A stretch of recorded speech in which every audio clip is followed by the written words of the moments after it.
Assalamualaikum warahmatullahi wabarakatuh. Perkenalkan, nama saya Dewi Karisha, NIM 1913010, jurusan Agroteknologi. Adapun tujuan dari pembuatan video ini adalah sebagai ujian akhir semester dari mata kuliah biokimia oleh Ibu dosen Ibu Andi Maria Munandar, SPD, MPD. Nah, di video ini saya akan menjelaskan 3 materi. Yang pertama yaitu metabolisme, yang kedua metabolisme lemak, dan yang ketiga uji makanan lemak.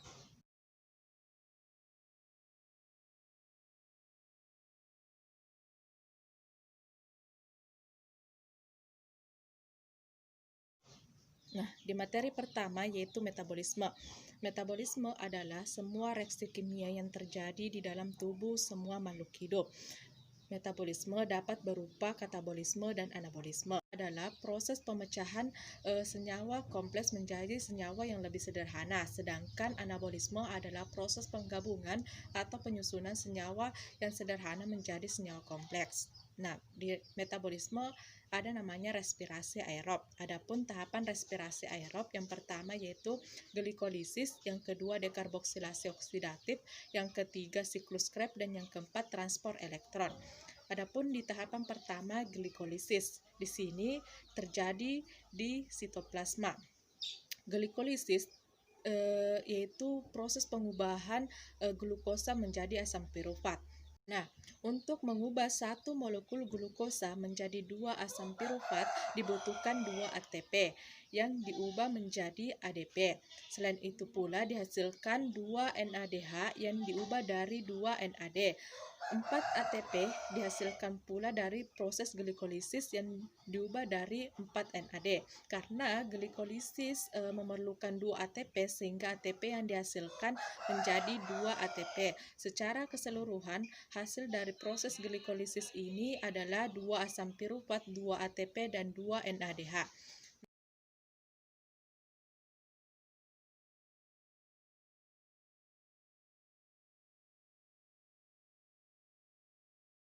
Nah, tahapan yang kedua yaitu dekarboksilasi oksidatif. Dekarboksilasi oksidatif terjadi di mitokondria, di mana hasil dari glikolisis yang merupakan 2 asam pirufat diubah menjadi 2 asetil-CoA. Selain itu pula dihasilkan CO2 dan 2 NADH.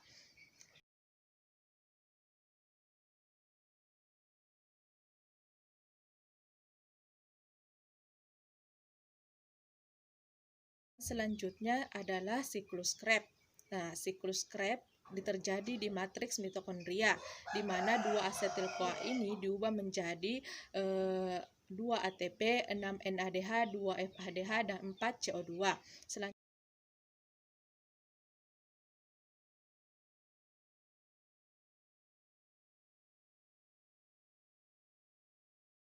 Selanjutnya di tahapan terakhir yaitu transport elektron. Nah, di sini FADH, NADH yang dihasilkan dari glikolisis, dekarboksilasi oksidatif, dan siklus Krebs diubah menjadi NAD, FAD, H2O, dan ATP. Sehingga dari transport elektron dihasilkan 34 ATP dan H2O atau air.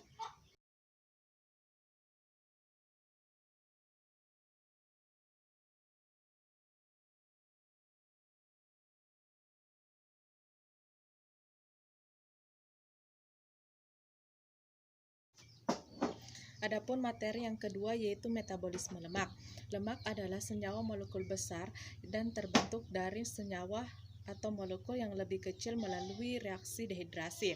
Adapun fungsi lemak dalam metabolisme tubuh adalah menyediakan energi jangka panjang, memberi rasa kenyang setelah makan, membantu pembentukan hormon, membentuk membran sel untuk setiap sel di dalam tubuh, membentuk bagian otak dan sistem saraf, mengatur suhu tubuh, mengangkut vitamin A, D, E, dan K, dan menyediakan 2 asam esensial. Adapun jenis-jenis lemak ada 3, yaitu berdasarkan sumbernya ada lemak hewani dan lemak nabati.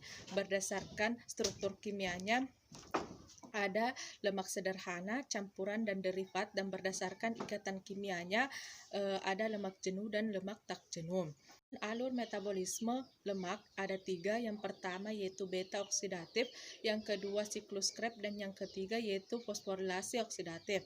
Yang pertama yaitu beta oksidatif merupakan proses pemutusan atau pengubahan asam lemak menjadi 2-asetil-CoA. 2-asetil-CoA yang dihasilkan sama dengan jumlah atom C dalam rantai karbon asam lemak yaitu 2.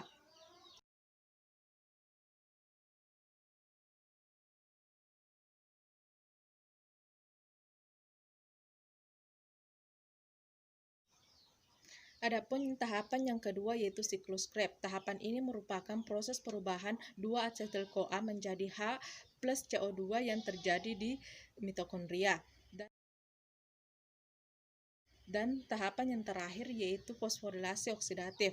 Fosforilasi oksidatif merupakan proses pengikatan fosfor menjadi ikatan berenergi tinggi dalam rantai proses respirasi. Fosforilasi oksidatif mengubah ADP menjadi ATP menggunakan energi hasil reaksi H2 plus O2 menghasilkan energi plus H2O atau air.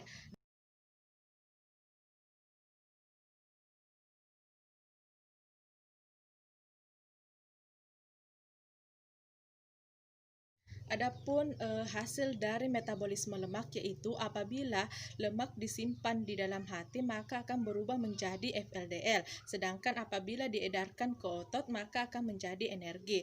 Apabila ada sisa lemak maka akan disimpan di jaringan hipodermis di sel-sel adiposit yang merupakan jaringan atau sel yang menyimpan lemak di jaringan hipodermis. Sisa lemak ini akan disimpan dalam bentuk vakuola.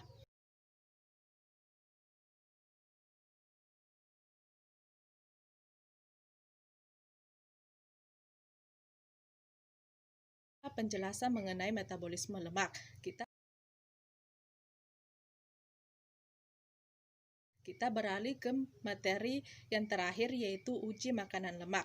Untuk mengetahui suatu bahan makanan mengandung lemak, kita bisa menggunakan kertas buram atau kertas yang lainnya jika tidak ada kertas buram, misalnya koran atau kertas untuk menulis. Nah, di sini saya akan memberikan suatu contoh yang bisa dilakukan untuk menguji suatu bahan makanan apakah mengandung lemak atau tidak. Adapun alat dan bahannya, yang pertama yaitu kertas buram atau kertas lainnya jika tidak ada kertas buram. Kemudian bahannya yaitu misalnya roti yang sudah dihaluskan, minyak, kuning telur, dan putih telur. Apabila Anda ingin menguji bahan makanan lainnya bisa ditambahkan. Adapun cara kerjanya yaitu kertas buram tersebut atau kertas yang digunakan itu dibagi sesuai dengan jumlah bahan yang digunakan. Kemudian diberi kode untuk setiap bahan untuk membedakan bahan tersebut. Nah, setelah itu kita oleskan bahan-bahan tersebut dengan menggunakan sendok ke kertas buram. Setelah itu tunggu hingga kering. Nah, setelah itu lihatlah perbedaannya, lihatlah apakah di kertas tersebut, bahan tersebut meninggalkan bekas atau efek transparan. Nah, apabila meninggalkan bekas atau efek transparan, maka bahan tersebut merupakan lemak. Nah, jika kita tadi menggunakan putih telur, roti yang sudah dihaluskan, kuning telur, dan minyak, maka akan dihasilkan bahwa minyak dan kuning telur itu merupakan lemak, sedangkan roti yang sudah dihaluskan dan putih telur itu tidak mengandung lemak. Bahan makanan yang mengandung lemak akan meninggalkan efek bekas atau transparan karena lemak merupakan lipid yang tidak larut dalam air, tetapi ketika dia dikeringkan dia akan meninggalkan bekas, sehingga jika dioleskan pada kertas maka akan meninggalkan bekas atau efek transparan. Sehingga demikian yang bisa saya jelaskan dari 3 materi ini, lebih dan kurangnya mohon dimaafkan. Semoga pandemi ini bisa berakhir dan kita bisa kuliah kembali dengan normal di semester depan. Amin. Wassalamualaikum warahmatullahi wabarakatuh.